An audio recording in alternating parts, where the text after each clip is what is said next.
chaque femme qui le fait montre qu'en elle, il y a quelque chose de faux, il y a quelque chose de vide.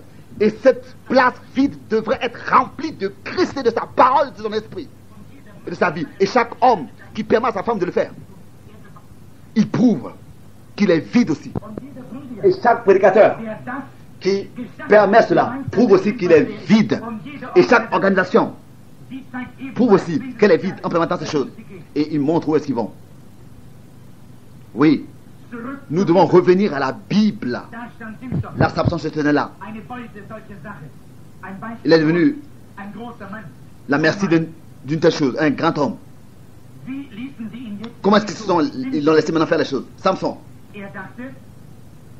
Il pensait à ce qui s'était passé. Car l'élection est toujours liée à quelque chose, à un objectif bien précis. Nous sommes élus, c'est pour quelque chose. Et il pensait comment est-ce qu'il a manqué devant Dieu. Car il était élu pour quelque chose. Et nous sommes élus pour quelque chose. Est-ce que nous sommes conscients, en entendant un tel message, à rentrer en nous-mêmes pour penser où est-ce que nous avons manqué? Cette femme me disait, après que quelqu'un m'avait insulté, l'homme m'avait écrit et disait, laisse les femmes en paix, laisse-les s'habiller comme elles veulent, avec couper leurs cheveux. Les hommes croient que tu es un prophète. Tu devrais apprendre aux femmes comment est-ce qu'elles devraient recevoir des dons et exercer les dons. Laisse les choses tranquilles. Je leur ai dit, mais comment est-ce que je peux leur apprendre l'algèbre si elles ne connaissent pas leur ABC? Comment est-ce que je pourrais le faire? C'est une rencontre de péché. Et cela montre où est-ce que tout cela va. Et d'où est-ce que tout cela vient. Chacun sait, n'est-ce pas, que de se marier, ça vient des nations païennes. Je suis un missionnaire. Des païens, par exemple, en Inde aussi, ils se peignent le visage. Mais aussi en Amérique du Nord, en Inde, etc. En Odiana. Vous n'avez pas besoin de leur dire quelque chose. Quand ils sont convertis, ils ne le font plus. Quand ils se convertissent, ils ne le font plus, ils l'enlèvent.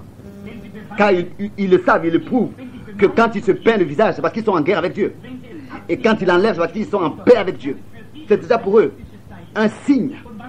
Et qu'est-ce qui se passe avec nous? C'est déjà un signe dans le domaine, dans les nations païennes. Et qu'est-ce qui se passe avec nous, soit des chrétiens? Je me tenais là, en Afrique du Sud, autrefois, à l'époque, alors que Dieu m'avait aidé à aider un homme qui était complètement tordu et déformé, et des hommes qui avaient des yeux qui louchaient, etc. Et j'ai demandé, au milieu de ces 105 000 personnes en Afrique du Sud, qui veut accepter Jésus comme son sauveur personnel? Et à peu près 30 000 ont accepté le Seigneur Jésus-Christ. J'avais 15 traducteurs. Et ils pensaient que je parlais seulement de la guérison du corps. Mais je voulais parler aussi du salut de l'âme. Leurs idoles et toutes sortes de choses. Ils sont venus avec la superstition. Mais je leur ai dit, vous qui voulez vous détourner de la superstition et qui croyez que Dieu ici peut guérir cet homme et le rendre normal. Si vous voulez accepter Jésus-Christ comme votre sauveur personnel, alors détruisez vos idoles sur terre, à terre. Et laissez de cela monter la poussière. Et je me suis adressé à une femme et à tous ceux qui étaient sur la plateforme. Et les femmes là-bas étaient à moitié nues jusqu'à la hanche. Et je lui ai dit, prie avec moi la prière du pécheur. J'ai dit, oh Dieu, moi pécheur, fais-moi grâce. Et j'ai dit, là d'où vous êtes, levez vos mains et recevez le baptême du Saint-Esprit. Et alors qu'ils ont élevé la main, ces femmes-là, qui ne pouvaient pas discerner et faire la différence entre gauche et droite, qui étaient complètement nues, le torse nu, à moitié nu, après qu'ils ont fait l'expérience du baptême du Saint-Esprit sous la prédication de la parole de Dieu, ils ont couvert, ils ont fermé, ils ont caché leur sein, leur torse nu, leur corps nu. Ils ont connu seulement en étant dans un seul moment dans la présence de Jésus-Christ qu'elles étaient nues. Et ici on se dit chrétien. Et en fait, tous les jours, on se déshabille, on s'habille toujours plus légèrement avec des jupes courtes et des jupes serrées et toutes sortes de choses. Et on pense qu'on marche avec Dieu. Mais qu'est-ce qui s'est passé? C'est votre organisation qui a la faute. Et vos soi-disant pasteurs. Car ils vous laissent vivre comme ça. Le système dans lequel vous vivez, au lieu de vous purifier et de sortir de cet esprit du monde, j'espère que cela va dans votre cœur. C'est la parole du Seigneur. Bien sûr, c'est la parole du Seigneur. Oui, nous voyons que pendant que Samson se tenait là-bas, il a regardé et il a reconnu ses erreurs dans sa conscience. Il savait qu'il avait manqué et qu'il avait manqué devant la parole de Dieu et le peuple de Dieu. Il était là-bas en tant qu'un exemple et les hommes pensaient toujours à ce qui est devenu de lui. Et dans cet état, il a dit encore, oh, il a crié encore, oh, si l'église ce soir pouvait encore dire, encore une fois, si l'église pouvait, car son état présent, et se rappeler des jours, passer des jours de la Pentecôte, dans laquelle l'église était dans la puissance de Dieu. Et d'où est-ce que l'église vient, son fondement et son origine, et qu'elle puisse aujourd'hui reconnaître la situation dans laquelle elle se trouve, et où elle est arrivée avec des doctrines et des divisions et toutes sortes de pensées humaines, et sortir de tous ces esprits. Et Samson a dit, oh mon Dieu, que tu puisses, pour mes deux yeux, venger. Si nous puissions aujourd'hui faire la même chose, et dire, Seigneur, mon Dieu, les choses que nous avons expérimentées, que tu puisses les ramener dans l'église. Les choses que les premiers chrétiens ont expérimentées, que tu puisses les ramener dans l'église. Mais Samson savait qu'un prix est à payer. Aujourd'hui, ce prix est à payer aussi. Pour nous, vous le savez. Il y a une femme qui me disait, des hommes viennent de toute la nation pour t'entendre prêcher. Oui. Et on dit, mais après, ils font la même chose. J'ai dit, le jour du jugement, ce sera comme si une cassette est jouée. Et vous entendrez ces choses. Ils écoutent la parole, mais ils continuent à vivre comme ils vivent. Dieu va faire entendre sa parole le jour du jugement. Une voix sera à entendre. Et ce sera la voix de l'évangile. Samson a dit ici, venge. Venge mes deux yeux. Ici je me tiens. Fais-moi grâce. Samson savait aussi que la possibilité était, l'occasion était là pour que Dieu va encore l'exaucer. Même dans son état, il savait que Dieu va encore exaucer. Il y avait encore une possibilité, il le savait. Il y a encore aussi aujourd'hui une possibilité, malgré l'état dans lequel vous pourrez être. Ça n'a pas d'importance ce qui s'est passé. Et dans quel état vous êtes arrivé. Mais nous devons le reconnaître. Comme Samson l'a entendu. Nous entendons aujourd'hui parler beaucoup de décisions qui sont prises. Des décisions. Oui, mais qu'est-ce que cela veut dire? Ça veut dire confesser quelque chose. Comme disait les dieux auparavant. Qu'est-ce que cela signifie? Si par exemple, on a une pierre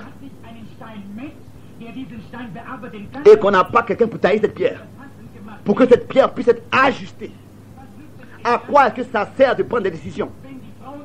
Si les femmes et les hommes demeurent et restent telles qu'elles étaient, alors c'est seulement des pierres qu'on a mis ensemble, mais qui n'ont pas été taillées et ajustées ensemble pour former un édifice. Ce dont nous avons besoin, c'est d'un tailleur, un homme avec la parole de Dieu, avec le marteau de la parole de Dieu, avec la puissance de Dieu, confirmant la parole de Dieu que Dieu a envoyée, pour que l'église soit ébranlée et soit réveillée et ramenée dans l'état primitif, et comprendre qu'ils sont des fils et des filles de Dieu, et être ajustés par la parole de Dieu, et former l'édifice pour que Dieu puisse faire de nous une maison en esprit dans laquelle il habite. Oh, comme c'est merveilleux. Samson connaissait la possibilité qu'il existait encore, que Dieu va exaucer sa prière. Oh, si nous pouvions faire la même chose ce soir. Jésus disait alors qu'il était sur cette terre, dans Jean 14, verset 12, celui qui croit en moi fera les œuvres que j'ai fait. Jésus disait, ou bien la Bible dit dans Hébreux 13, verset 8, Jésus-Christ est le même hier, aujourd'hui, et le même éternellement. Et maintenant, est-ce que nous avons la vie du Christ en nous? Est-ce que nous faisons les choses qu'il a faites? Colossiens 3, vous me dites maître, et vous ne faites pas ce que je vous ai dit. Vous voyez? Pourquoi est-ce que vous m'appelez ainsi alors? Vous voyez? Et si vous n'avez même pas 5 membres, dites-leur malgré tout la vérité à ces 5. Ça, c'est la possibilité que Dieu nous accorde aujourd'hui. Aujourd'hui, dans ce temps. Mais aujourd'hui, ils n'ont pas la vue, ils ne reconnaissent pas leur état comme Samson a pu la voir et la reconnaître. Ils ne reçoivent pas ces choses. Ils disent, oh, tout ira bien. Je suis dans le message, je suis dans l'assemblée. Hein? La Bible dit que l'âge de Laodicée, il dit, je suis riche et j'ai besoin de rien. Et ils ne savent pas qu'ils sont nus, pauvres, aveugles et misérables. Et ils ne le savent même pas. Si quelqu'un est dans la rue nu, aveugle, et vous lui dites cela, pour vouloir l'aider, alors il y aura une possibilité d'aider cette personne. Mais s'ils ne le savent même pas, mais maintenant, l'Église n'est pas assez spirituelle pour entrer en elle-même, pour savoir qu'elle est nue, pauvre et aveugle et misérable, et qu'elle ne le sait même pas. Christ est dehors et il frappe. Il veut établir sa demeure dans le croyant. Et le croyant dit, moi je n'ai besoin de rien. Je sais que pour beaucoup c'est étranger, mais c'est la parole, c'est la vérité de Dieu. La parole nous le dit. L'Esprit de Dieu veut habiter sa demeure dans notre cœur. Comme dans Romains 8 au verset 11 et verset 14. Mais ils n'ont pas la vue pour cela. Vous leur dites ça. Et malgré tout, aujourd'hui ils sont convaincus et demain la conviction n'existe plus. Et ils continuent à vivre comme ils vivent. Ils chantent, ils jouent leur jeu de cartes. Ils ont leur rencontre ici et là. Leur partie. Si quand Dieu fait quelque chose en quelqu'un, ils disent, oh, cela c'est seulement arrivé comme ça. Le diable a aveuglé et empoisonné leurs pensées. Même, c'est comme c'est écrit dans 2 Corinthiens 4. Mais c'est le temps. Bien sûr, ils frappent les mains, ils disent encore Amen, Alléluia. Cela ne signifie rien du tout. J'ai vu que les païens le font aussi. Les païens le font aussi. Ils ont de grandes réunions. Ils parlent de réveil. Ils disent, mais c'est toujours encore le réveil. Voilà. Oui, mais quelle sorte de réveil? Quelle sorte de réveil? Bien sûr que vous avez un réveil dans une assemblée. Des réveils d'assemblée. Au Kentucky, ils ont dit que de telles choses-là existent partout. Mais c'est pas réel, c'est pas authentique. Ce sont des choses, ils se sont déviés de l'évangile original. C'est seulement de l'imitation. Ils disent, oui, nous avons eu des réunions et le docteur tel et tel est venu dans la ville et il y a eu des milliers. Toutes les assemblées ont travaillé ensemble, etc. Nous avons eu un réveil.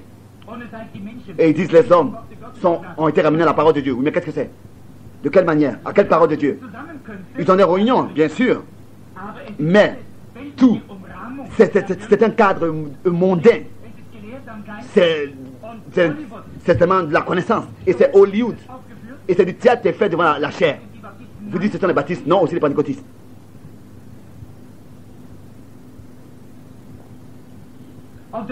Sur la plateforme, des hommes et des femmes louent, dansent, etc. Avec des habits serrés, moulus. C'est une honte. Je ne peux pas trouver de mots pour le dire. C'est une honte. Et ils disent gloire à Dieu, alléluia. Quel esprit avez-vous en fait? Avec tous vos habits moulus. Vous pensez que Jésus va se réjouir et louer de ces choses? Il va juger cela. Vous pensez que Ésaïe ou bien Jérémie ou bien Amos ou bien l'un de ses prophètes allait accepter et voir ces choses, allait entrer dans l'assemblée, voir cela et ne pas condamner ça? S'ils le voyaient, ils allaient aller contre cela. Et ils allaient dire, le même Dieu que vous pensez servir va vous détruire. Ils diront encore la même chose aujourd'hui. Ils le diront, bien sûr. Ça ne veut encore rien dire. Hein? Il y a trop de théâtre, tout sortes de Hollywood et d'esprit mondain. Le monde est dans l'église. L'esprit et la puissance de Dieu n'est pas là. C'est un enthousiasme. Mais où est la puissance de Dieu? Ils ne sont pas prêts à payer le prix. Ça prêtait correct. À la fin, je voudrais vous le dire. Seigneur, il a dit, je veux mourir avec eux. Ça, c'est le problème aujourd'hui. Nous ne voulons pas payer le prix, nous ne voulons pas mourir avec Christ. Nous ne voulons pas mourir à notre moi, à nos pensées, à notre volonté. Nous sommes nous-mêmes mis dans quelque chose avec des hommes. Vous jouez des cartes avec eux, vous regardez les programmes de télévision, etc. Déjà tôt le matin, etc. Et vous avez toutes sortes de choses dans vos maisons. Et l'église est vide de la puissance et de la présence de Dieu. Et si vous dites, oh, si ça suffit, tu viens à l'église, si tu es fidèle à l'assemblée, C'est tout ça, c'est seulement de l'enthousiasme. Vous avez besoin de la vie du Saint-Esprit dans votre cœur. Vous dites que vous l'avez, mais vous n'agissez pas ainsi. Où est la douceur de la sagesse qui est confirmée par la marche, comme c'est écrit dans Jacques 3, verset 13? Si le prédicateur prêche pendant des heures, déjà, est-ce que vous êtes prêts? Vous êtes prêts à déjà appeler les frères responsables pour qu'ils rendent compte pourquoi ça a duré comme ça? Bien sûr, vous voulez manger vos gâteaux et encore le conserver, c'est pas possible. C'est pas possible. Vous devez vous donner, vous devez pouvoir payer le prix. Vous devez mettre de l'ordre. Je vous le dis, toute l'église a besoin d'une purification et de la chair, à partir de la chair jusqu'à la porte. Ça, c'est la vérité. C'est la vérité. Mais ils ne sont pas prêts à payer le prix. Mais Samson, lui, disait, laisse-moi mourir avec eux, avec les Philistins. Mais laisse-moi mourir avec eux. Vous devez être prêts à mourir devant l'adversaire qui se moque de vous et qui veut fêter la victoire sur vous. Vous devez être prêts à vous donner comme Samson était prêt à payer le prix pour que la puissance de Dieu soit encore manifestée. Restituer. Qu'est-ce que c'est? Vous femmes, êtes-vous prêts à laisser pousser vos cheveux et à changer vos habits? Est-ce que vous, hommes, vous avez assez de courage pour dire à vos femmes comment elles doivent s'habiller? Vous devez être la tête et le chef de la maison. Mais elle est le cou. Elle tourne la tête comme elle veut. Mais cela est contre la parole. Est-ce que vous pensez que les femmes auraient été prises dans les années passées en tant que policiers et conducteurs de bus et tout sera dans la société? Est-ce que vous pensez que là où elles sont, vous pourrez les ramener à leur place à la maison? Jamais elles le feront. Aujourd'hui, elles sont policiers et toutes ces choses. Si ce n'est qu'elles soient sauvées, elles le feront. Elles reviendront à leur place. Alors, vous n'aurez pas besoin de leur dire quoi que ce soit. Alors, elles vont trouver leur place et connaître leur place. Le Saint-Esprit va les conduire. Il ne va jamais les conduire en dehors de la parole. Êtes-vous prêt à payer le prix? C'est la question. Vous, pentecôtistes, en tant qu'assemblée, êtes-vous prêt à payer le prix? À mourir? C'est la question à vos idées, à mourir, à vos idées, à vos pensées. Ou bien est-ce que vous avez honte de l'état où vous êtes? Samson était prêt à payer le prix pour que la puissance de Dieu soit encore restituée et manifestée. Vous dites, frère Branham, nous avons des réveils. Mais où est-ce que vous allez avec vos réveils? Billy Graham disait dans son message à Leonville, Kentucky, alors que j'étais avec lui ensemble, là-bas, au déjeuner, il disait la Bible est la manière avec laquelle nous devons faire toutes choses.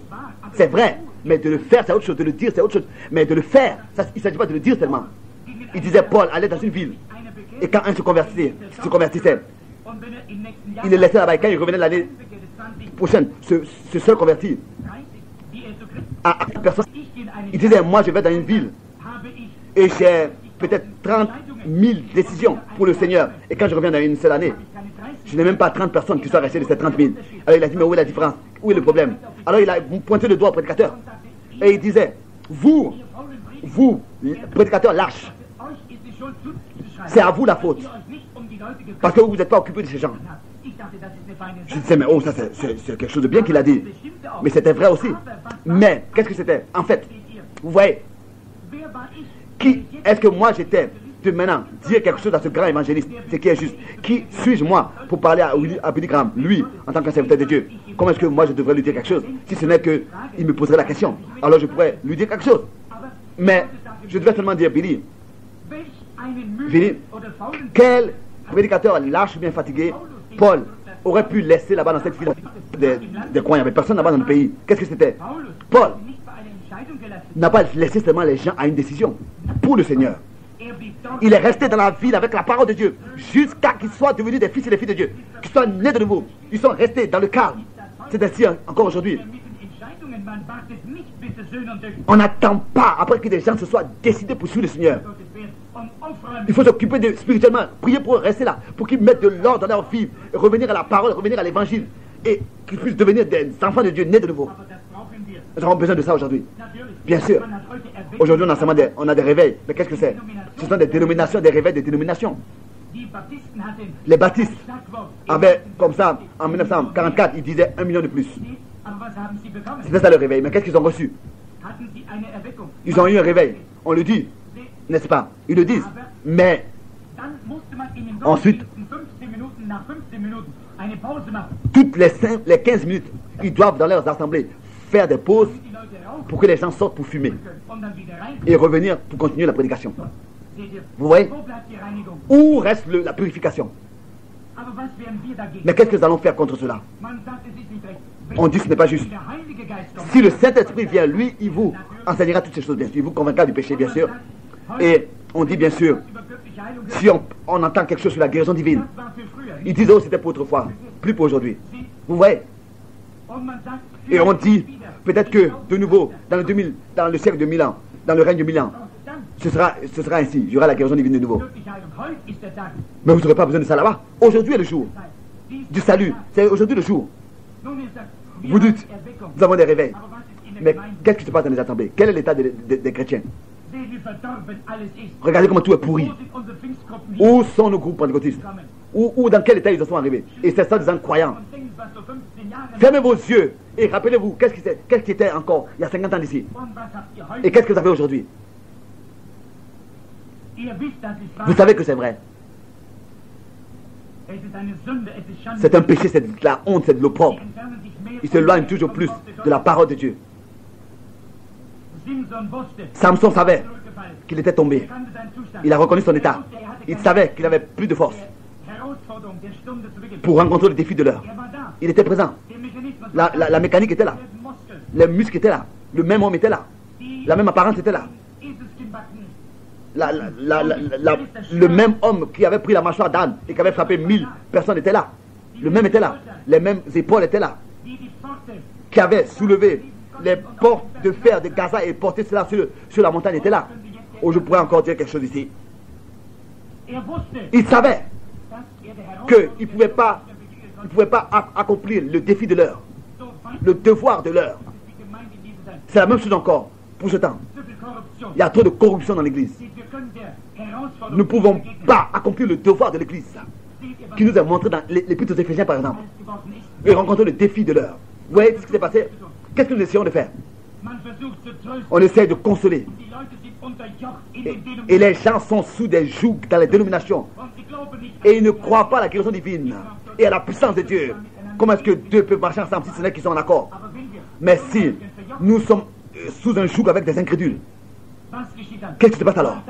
On dit aujourd'hui, oui, il s'agit du grand nombre. Non, Dieu, il regarde au caractère, pas au nombre.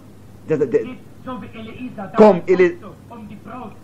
Élisée, le serviteur d'Abraham, était sorti pour chercher une épouse pour Isaac. Et l'épouse devait être vêtue. Il a regardé à son caractère. Elle devait être dans le calme et écouter le message. Quand Rebecca a reçu le serviteur, elle devait être tranquille et écouter le message. Aujourd'hui, dans les assemblées, il n'y a pas un caractère qui peut être assez tranquille pour écouter la parole de Dieu. Et pour qu'il puisse prêter l'oreille à tout ce qui est dit.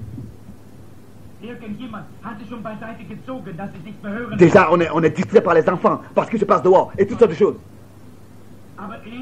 Mais, Élisée, le serviteur d'Abraham, il était en sueur, mais il a apporté ce message dans la fidélité, dès qu'il avait reçu d'Abraham. Mais Samson savait, n'est-ce pas, qu'il n'avait pas la force nécessaire, malgré qu'il ait les muscles, encore les mêmes muscles. Il avait tout ce qui appartenait à la mécanique. Nous avons aujourd'hui tout. Nous avons tout ce qui appartient à la mécanique. Nous avons tout. Tous les bâtiments, beaucoup d'argent, les brochures et tout. Mais à quoi ça nous sert? C'est comme une cymbale qui retentit. C'est tout. Mais nous savons que nous ne sommes pas capables d'accomplir le devoir de l'Église. Dans Éphésiens 2 et Éphésiens 3. Aujourd'hui, la Russie, le communisme, il se propage partout dans le monde. Qu'est-ce que c'est? Il y a quelqu'un qui a eu le courage pour présenter sa conviction. Mais seulement 1% en Russie est en fait communiste. Bien sûr. 99% appartiennent au soi-disant christianisme encore. Mais qu'est-ce que c'est? Ils n'ont pas ce dont ils ont besoin. De l'évangile. De ce dont ils ont besoin. Ils ont de l'argent, ils ont tout. Mais ils n'ont pas le courage et la grâce. Ce dont Dieu a besoin en Russie aujourd'hui, c'est un homme qui a la puissance de Dieu. La puissance du Saint-Esprit, comme Pierre pouvait dire, je n'ai pas d'argent et d'or, mais ce que j'ai, je te le donne. Nous pourrions ramener toute l'Amérique à l'église, à l'assemblée. Mais ce n'est pas de ça qu'il s'agit. Les disciples avaient reçu la puissance de la Pentecôte. Et Jésus leur a dit, après qu'ils avaient prêché encore 3 ans et étaient avec lui, après qu'il avait prêché 3 ans et qu'ils étaient avec lui, il leur a dit d'attendre. Et l'église a besoin de faire la même chose aujourd'hui. Regardez, Samson savait ce dont il avait besoin. Ça ne suffisait pas ce qu'il avait. Il avait toute la mécanique, mais ça ne suffisait pas.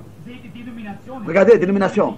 Il ne pouvait pas le faire. Il ne peut pas le faire. Et quand ils enseignent contre la parole, vous savez, Samson a reconnu que lui-même il n'avait rien, que lui-même il n'avait rien. Il avait tout ce dont il avait besoin terrestrement. Mais soyez attentifs à lui. Regardez, les Philistins se moquaient de lui, louaient leur victoire. Mais ils n'étaient pas en train de voir qu'il levait les yeux vers le ciel. Et que ses lèvres se sont remuées dans la prière. Les larmes ont coulé de ses yeux. Ça, ils ne l'ont pas observé.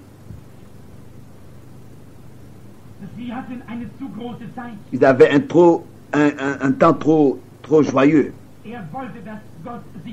Mais lui, il voulait que Dieu encore puisse se manifester à cette Jézabel.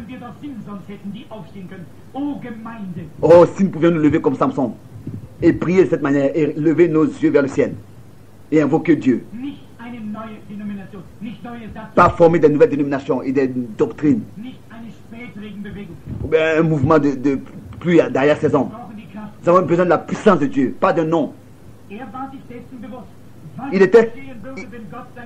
Il savait ce qui allait se passer si Dieu répondait à sa prière. Il était prêt à rencontrer la chose. C'était un sérieux mortel sur lui. Oh, si l'Église, ce soir, si elle pouvait se reconnaître dans cet état, et si elle pouvait être vraiment, entièrement sincère, qu'elle puisse abandonner tout ce qui lui est précieux dans ce monde, en tant que des hommes et des femmes qui sont prêts, aujourd'hui, ce soir, que vous puissiez vous séparer de tout, du monde, de tout ce qui vient du monde. Vous, prédicateurs, vous n'allez frapper sur l'épaule. Oh, c'était tellement bien. Nous irons ensemble encore à la piscine. C'était bien la dernière fois, etc. Et tous ces jeux, si vous pouviez les sortir de l'église et de nos maisons, et tout ce qu'il y a comme jeu de loterie et de tout ce jeu qui se passe, tous ces déjeuners qui sont faits, ces fêtes qui sont fêtées, et que si nous puissions revenir à la parole de Dieu. Êtes-vous prêts à le faire? Non, vous n'êtes pas prêts. Vous ne voulez pas payer le prix. Non. Sinon, on va vous appeler démodé, n'est-ce pas? On va vous appeler démodé. Mais Dieu va vous appeler béni de lui. Êtes-vous prêts à mourir à toutes vos pensées? C'est le problème aujourd'hui. Vous voulez être vivant et marcher dans les trains du monde, dans l'esprit du monde. Et en même temps, vous voulez que la vie de Dieu se manifeste en vous et soit visible en vous. Cela ne va jamais pouvoir se mélanger. Jésus disait, si ce n'est que le grain de blé meurt, sinon il reste seul. Mais s'il meurt, alors la vie est manifestée qui est dans le grain. Ô Église, appelée du nom de Jésus. Quelle Église glorieuse, quelle que Jésus-Christ a fait pour vous. Êtes-vous prêts à mourir avec lui? Vous, Assemblée de Dieu, êtes-vous prêts à mourir? Vous méthodistes, vous baptistes, vous presbytériens, êtes-vous prêts à mourir? Êtes-vous prêts à payer le prix? À apporter le sacrifice, comme c'est écrit dans Romains 12. Dans la sincérité, pas seulement de venir et de dire, bon, je vais essayer. Non, alors vous n'êtes pas encore prêts. Si vous voulez seulement essayer. Vous devez être prêts à payer le prix, à mourir. Vous, père, vous mettez-vous prêts à édifier l'autel dans votre foyer, dans votre maison, avec vos enfants. Êtes-vous prêts à lire la Bible à la maison et à prier et à mettre dehors tous ces jeux de cartes et à réunir vos enfants autour de la parole de Dieu pour que déjà dans leur jeunesse, leur pensée et leur cœur soient préparés pour les bénédictions de Dieu qui viendront sur eux? Êtes-vous prêts à édifier l'autel de la famille Ou bien est-ce que vous voulez encore continuer comme ça à vivre? Voulez-vous? Alors vous n'êtes pas encore prêt. Je prie que nous puissions arriver dans cet état. Comme Samson, de dire au Seigneur, laisse-moi mourir. Dieu a exaucé sa prière. J'en ai vu beaucoup. Beaucoup sont venus à l'autel. Et le Saint-Esprit veut rester vivant dans le monde. Vous ne pouvez pas servir deux dieux en même temps. Mais deux maîtres en même temps, ce n'est pas possible. Êtes-vous prêts à réunir toutes ces choses et à servir Dieu seul? Même si vous devriez mourir et dire, Seigneur, encore une fois. Est-ce que l'église pentecôtiste, les assemblées de Dieu et les assemblées de Dieu et tous les autres, êtes-vous prêts à payer ce prix? Êtes-vous prêts à dire encore une fois au Seigneur? Vous voyez? Et vous êtes là, même si vous n'avez pas le courage jusqu'à maintenant, que l'Esprit du Christ puisse vous remuer à serrer la main aux frères trinitaires et aux frères des unitaires et d'avoir des frères, d'être des frères les uns les autres. Où est-ce que toutes ces disputes et ces opinions vous ont apporté? Toutes ces divisions, toutes ces organisations, toutes ces sectes. Vous avez rejeté l'un l'autre, vous avez dressé des barrières et fait des groupes. Et vous êtes l'un contre l'autre. Vous ne parlez plus l'un avec l'autre, même dans la rue. Vous vous évitez. Oh, nous devions devenir un dans une unité, dans le même esprit, comme dans une pâte, être mélangés ensemble, être unis de la même pâte, être soudés ensemble, que nous puissions dire, oh, encore une fois, Seigneur, laisse manifester cette union que tu as voulu, pour laquelle tu as prié dans Jean 17. Si vous êtes prêts, alors Dieu exaucera vos prières certainement. Soyez attentifs. Alors que cet homme, avec tout ce qui était en lui, lui en tant que grand homme, se tenait là, mais aveugle. Il connaissait le prix, il connaissait la possibilité. Il disait, Seigneur, encore une fois, prends vengeance de mes deux yeux. Alors qu'il a dit cela, Dieu a exaucé sa prière. Et la puissance est venue sur lui. L'esprit est venu sur lui. Les muscles se sont remis. Aussi l'esprit pouvait venir sur nous. Si nous pouvions avoir des réunions de prière, que nous puissions ressentir que la puissance de Dieu par nous agit, et jusqu'à que le Saint-Esprit d'une manière puissante, pas comme dans une moquerie, mais le vrai Saint-Esprit par lequel les pensées des cœurs sont manifestées, et que la puissance de Dieu est manifestée, et que tout ce qui vient du diable soit sorti de nos cœurs. Il a dit, laisse-moi mourir avec eux, car je suis né pour les détruire. Laisse-moi mourir avec eux. Et tout en lui s'est remis, ses muscles se sont formés, et l'Esprit de Dieu agissait en lui. Et il devait être depuis longtemps dans le pays de la promesse. Ils ont tourné pendant des années dans le désert. Comme Israël, ils voulaient une loi, ils voulaient eux-mêmes faire quelque chose. Accepter Christ, ils ne pouvaient rien faire. Ils voulaient une doctrine, quelque chose, où ils peuvent se faire grands et se différencier des autres. Regardez où nous sommes arrivés, aveuglés. Tout le bâtiment, toutes les dénominations se sont ébranlées. C'est comme ça encore que ça a toujours été. Quand Dieu faisait quelque chose, alors cette toiture de mensonges se détruit. C'était la plus grande victoire de Samson de toute sa vie. Oh, j'aimerais que l'église du Dieu puissant puisse se tenir là et crier encore une fois, restitue-nous la puissance, envoie un réveil, même si cela me coûte tout ce que j'ai, envoie un réveil aujourd'hui sur nous tous. Que nous puissions tous dire d'une seule voix, comme une église, oh mon Dieu, encore une fois, oh notre Dieu, encore une fois, restitue la même puissance. Laissez-moi voir que Jésus-Christ est le même hier, aujourd'hui et éternellement. Laissez-moi expérimenter qu'il est proche de moi, qu'il est en moi, qu'il prend soin de moi. Je suis prêt. Oh, donnez-vous entièrement au Seigneur et l'adversaire sera ainsi détruit. Vous, Pentecôtistes, vous vous tenez là. Vous êtes nés pour quelque chose, pour détruire l'adversaire. Est-ce que vous voulez aujourd'hui dire, encore une fois, vous croyants, dites-le tous, encore une fois, détruisez vos ennemis avant que vos ennemis vous détruisent. Ramenez ces anciennes heures de prière, une repentance authentique, de demeurer dans la prière jusqu'à ce que vous recevez le pardon et que les femmes viennent et qu'elles demeurent dans la prière et expérimentent le Seigneur. Alors je vous dis que le prochain jour ne viendra pas avec tous ces habits bizarres et et ses maquillages. La nature vous enseigne ce qui est bien. La nature du Saint-Esprit vous enseigne. Alors vous ne verrez plus ces femmes-là se promener avec des habits sexy. Non. Alors vous verrez que les hommes auront de la confiance. Les hommes étaient des hommes autrefois. Ils parlaient, ils avaient le courage. Ils étaient le chef de la maison. Mais aujourd'hui, comme les Américains, qu'est-ce que c'est? Ici, il y a quelqu'un qui me regarde, quelqu'un de la Finlande.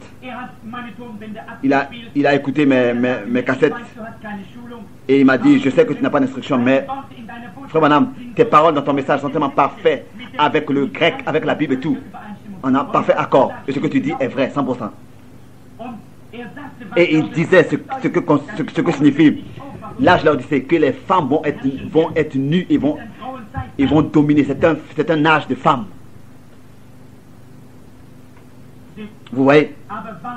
Mais pourquoi est-ce que nous sommes entrés dans cet état? Oui, êtes-vous prêts à revenir pour qu'un réveil ait lieu?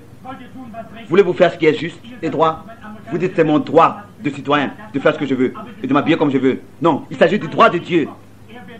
Un bouc va toujours vouloir chercher ses droits. Mais les brebis écoutent et suivent. Si vous êtes vraiment des brebis, vous allez abandonner vos droits de citoyen et vous allez laisser vos droits du Saint-Esprit, laissez les droits de Dieu avoir la première place dans votre vie. Et vous direz comme Samson, encore une fois, ô Église, quitte Hollywood et Delilah. Ils vont ôter la vie de Dieu en vous. Laissez toutes ces choses du monde et toutes ces choses.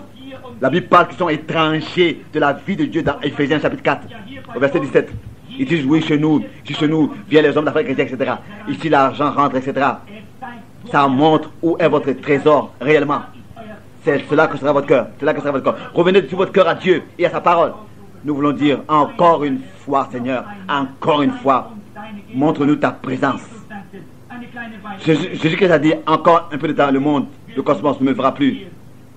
Mais vous me verrez, les croyants, car je serai avec vous, je serai en vous. Jusqu'à la fin du monde, jusqu'à la consommation du siècle. Les œuvres que j'ai faites, vous les ferez aussi et encore de plus grandes, car je vais auprès du Père. Lui qui croit en moi fera les mêmes œuvres que j'ai faites. Pas quelqu'un qui prétend croire, mais quelqu'un qui croit réellement, car je serai avec vous, je serai en vous. Celui qui n'est pas mort, bien le frère et soeur, il est ressuscité des morts. Il est ici présent maintenant.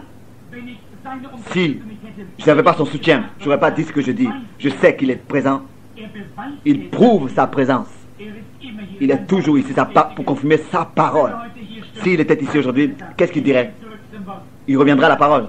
Il dirait la même chose qu'il a dit autrefois. Si vous direz, est-ce que ce serait alors Jésus qui parle? S'il ne l'a pas dit, je ne voudrais pas aussi le dire. Je voudrais dire seulement ce qu'il a dit. Comment est-ce que cela peut être prouvé? Bon, couvrez vos têtes. Bien-aimé Père Céleste, tes serviteurs peuvent parler et dire la vérité dans la clarté devant le peuple. Mais c'est seulement de l'enthousiasme, c'est seulement des lèvres humaines qui parlent à une assemblée. Mais là où ta puissance surnaturelle était prodige en lieu, ils sont manifestés en lieu, alors que tu marchais ici sur cette terre, tu as guéri les malades. Tu as touché, une femme a touché ton vêtement et tu t'es retourné et tu as dit, qui m'a touché? Tu ne savais pas. Quand tu as demandé, qui m'a touché? Mais Dieu était en toi, il connaissait les pensées des cœurs. Et la Bible dit que la parole de Dieu est plus tranchante qu'une épée à deux tranchants. Elle pénètre et elle révèle les pensées des cœurs et les intentions. Tu as dit à la femme ce qu'elle avait. Et tu lui as dit, ta foi t'a guéri. Et tu as dit, je ne fais rien si ce n'est que le Père me le montre. Le Père agit et travaille, je travaille aussi. Si tu es ici ce soir, est-ce que tu montreras, est-ce que tu puisses faire tel que le Père te le montre? Je prie que cette assemblée, encore une fois, et les hommes qui sont ici, de différentes assemblées, méthodistes, baptistes, et catholiques, et presbytériens, et pentecôtistes, et toutes sortes de croyants qui sont venus.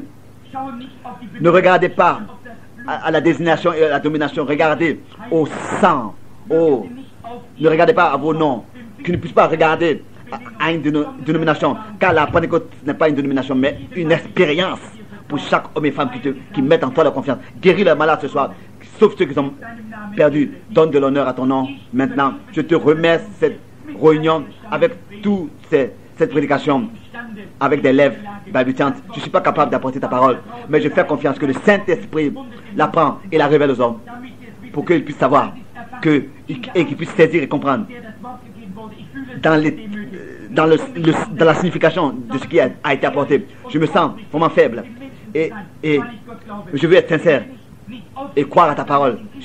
Si je ne peux pas être sincère avec les enfants de Dieu, comment est-ce que je pourrais être sincère devant toi? Je te demande de confirmer maintenant ce soir ta parole ici devant le peuple, pour que les hommes puissent savoir qu'ils vivent à l'ombre de ton retour et qu'ils se répandent et leur Père. Que tu puisses sauver ceux qui sont malades, guérir, sauver ceux qui sont perdus. Donne de l'honneur à ton nom.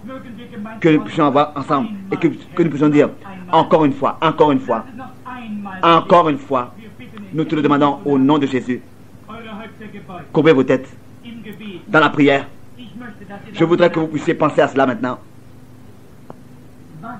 Suis-je Seigneur? Qu'est-ce que je peux faire? Qu'est-ce que je dois faire? Oui Seigneur. Sondez-vous vous-même.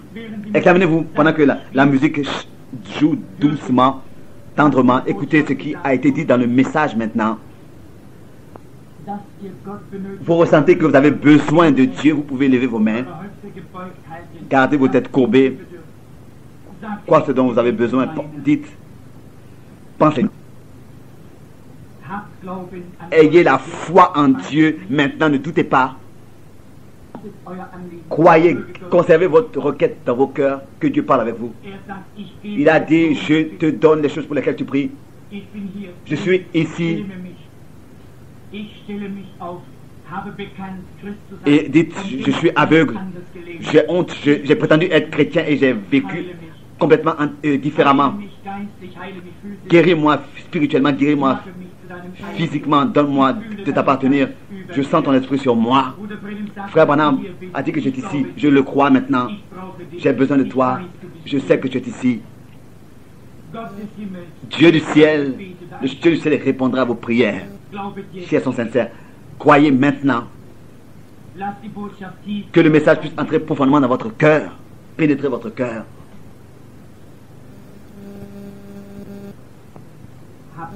Prions, ne doutez pas. Seigneur, j'ai donné ce temps pour que des hommes et des femmes, des jeunes aient la possibilité. Pour quelques-uns, ça a été un message étranger, sans doute. Mais tu sais, c'est vrai. Alors que aujourd'hui, cet après-midi, j'étais dans le bureau, tu m'as rappelé cet homme qui vivait pour toi, Samson, et qui est entré dans l'état dans lequel il est arrivé. Mais Samson était prêt à mourir, Père, en lui-même, de ses idées, pour que la victoire de Dieu soit manifestée en accord avec la promesse. Que tout ce que nos assemblées signifient et tout ce que nous avons comme idée, tout cela, que nous puissions renier tout cela. Et nous avons pensé que les jours des miracles étaient passés parce que nous avons produit éternellement. Que cette assemblée puisse voir la main de Dieu à l'œuvre et qu'il puisse venir se repentir et comprendre que les choses pour lesquelles nous sommes élus, nous pourrons vivre là-dedans seulement si nous mourrons avec Christ et que tous les Philistins soient morts, tout le monde soit dehors et que la vie de Samson soit un exemple pour nous, qu'il puisse repartir d'ici fortifié et rempli de cet esprit, comme tu as fait avec les deux disciples sur le chemin d'Emmaüs. Ils parlaient de toi et toi tu as parlé avec eux. Ils t'ont pas reconnu d'abord. Beaucoup vont à l'assemblée, ils sont sincères, ils parlent les uns avec les autres, mais ils n'ont pas été enseignés autrement. Alors que tu es entré dans la pièce là-bas, tu as fait quelque chose que tu avais fait avant la crucifixion. C'est ainsi que les deux disciples d'Emmaüs t'ont reconnu en tant que celui qui a ressuscité des morts.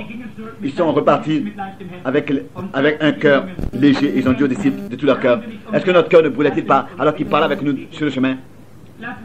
Que cela ait lieu encore une fois, Seigneur.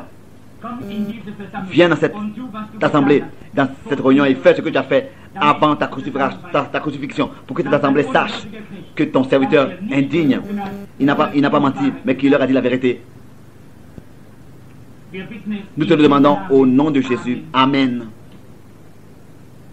Bon, nous ne pouvons pas ici avoir une ligne de prière. Je ne sais pas, est-ce que nous avons distribué les cartes de prière avec les numéros pour que nous puissions les appeler. mais nous n'avons pas de place même ici pour appeler une nuit de prière. Combien sont malades? Je voudrais voir vos mains. Si vous avez besoin de Dieu, ou bien peut-être pour quelqu'un d'autre, levez malgré tout les mains et nous allons prier.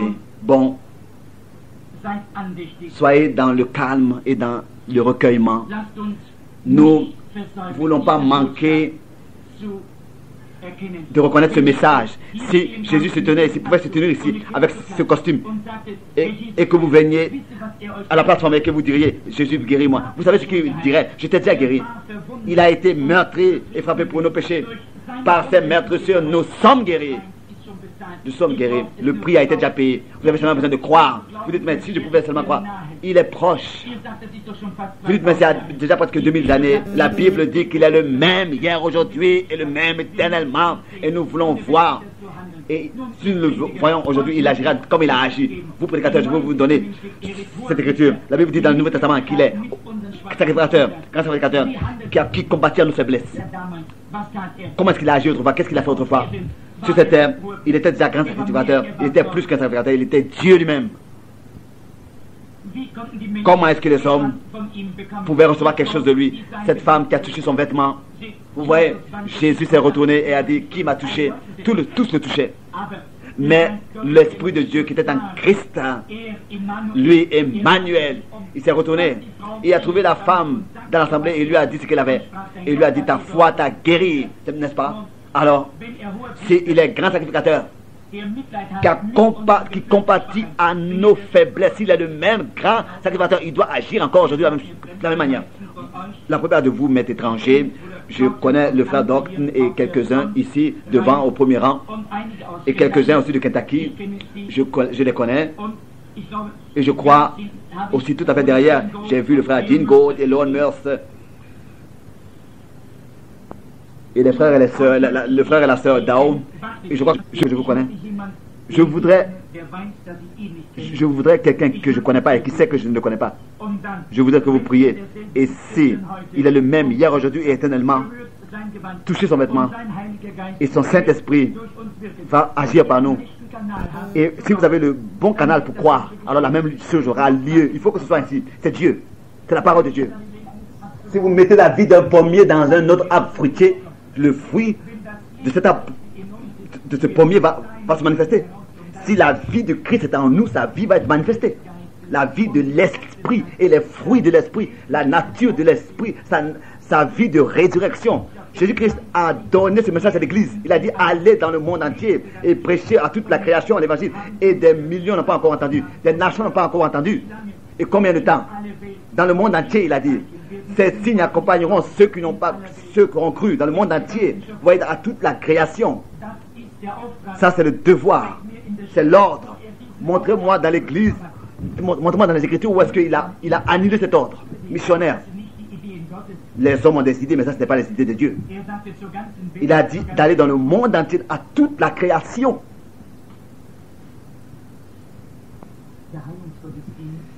Je suis vraiment attristé que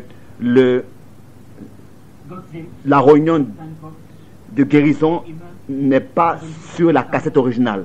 C'est frère Franck qui parle. Dieu a ici à Phoenix d'une manière puissante confirmé sa parole et en tant que le même s'est révélé. Je voudrais maintenant demander à tous ceux qui écoutent de courber leur tête et dans la prière de venir devant la face de Dieu, de persévérer devant sa face dans la prière. Nous avons entendu que tout cela a eu lieu et est préparé pour nous et que nous avons seulement besoin de croire et de recevoir. Croyez maintenant que par Golgotha, chaque bénédiction de la part de Dieu en Jésus-Christ vous a été accordée. Le salut de l'âme, la délivrance de tout lien, la guérison de chaque maladie. La parole de Dieu est éternellement vraie. Le ciel et la terre passeront, mais la parole de Dieu demeure éternellement.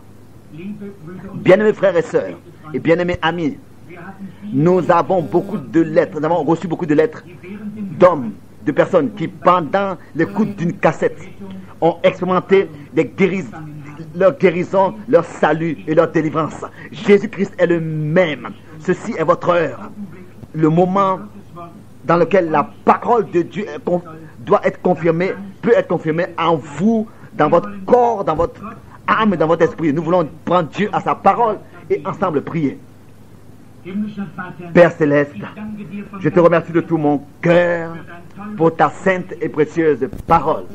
Je te remercie, ô Seigneur, de ce que tu te tiens sur ta parole. Et justement maintenant, tu touches tous ceux qui ont écouté ta parole. Que tu puisses les pénétrer de ta puissance et te révéler à eux en tant que le Seigneur ressuscité, en tant que celui qui a vaincu, en tant que celui à qui a été donné tout pouvoir au ciel et sur la terre. Et que cela ait lieu, que tous ceux qui de tout leur cœur croient, maintenant soient touchés par la puissance de Dieu et qu'ils soient sauvés, qu'ils soient délivrés et qu'ils soient guéris. Dans le nom et saint de notre Seigneur Jésus-Christ. Amen.